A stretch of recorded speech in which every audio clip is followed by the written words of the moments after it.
Jet used to be the toughest cop on Ganymede. People called him the black dog who never lets go once he bites down. But this tough guy had a past nobody knew about. A pocket watch and a farewell letter kept him hung up for a whole decade. Years later, Jet happened to hear from an old friend that his former lover had opened a small bar at the port. But since it was during an economic downturn, not only did she fail to make money, she ended up drowning in debt. After some hesitation, Jet decided to go see her. However, when he arrived at the bar, he found only a man there. The man was on edge, clutching his jacket tight. Just then, a voice came from the kitchen. Jet never expected their reunion would be this awkward, because he sensed that this man was Elisa's new boyfriend. During their conversation, he learned he was the bar's last customer. With fewer and fewer ships coming through, there was no business left. They had no choice but to try their luck in another city. The two talked about their current situations, which seemed to stir up memories of the past. Jet then pulled out the pocket watch. He couldn't understand why his girlfriend had left him. That sense of unreality had haunted him ever since.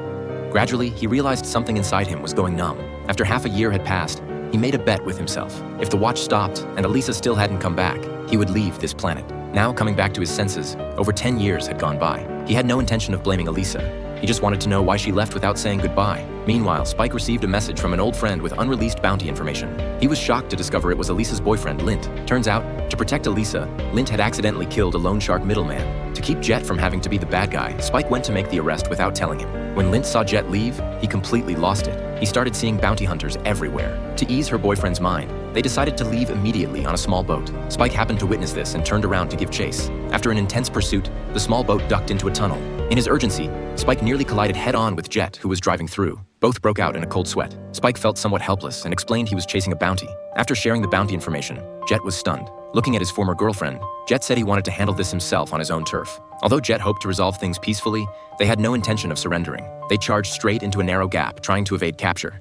But Jet had god-tier driving skills. He drove in vertically and locked onto them like a vice. After the fierce chase, the small boat was soon forced to stop by a tow cable. Elisa desperately raised her gun at Jet, begging him to let them go. But Jet told her that even if he let them go, other bounty hunters would come after them. And if Elisa kept running with Lint, she'd only become an accomplice. Jet couldn't bear to see that happen. Looking at the pathetic Lint beside her, Jet punched him awake. After all, Lint was his ex-girlfriend's current boyfriend, so he had to toughen up. After everything settled, the police ruled Lint's actions as excessive self-defense.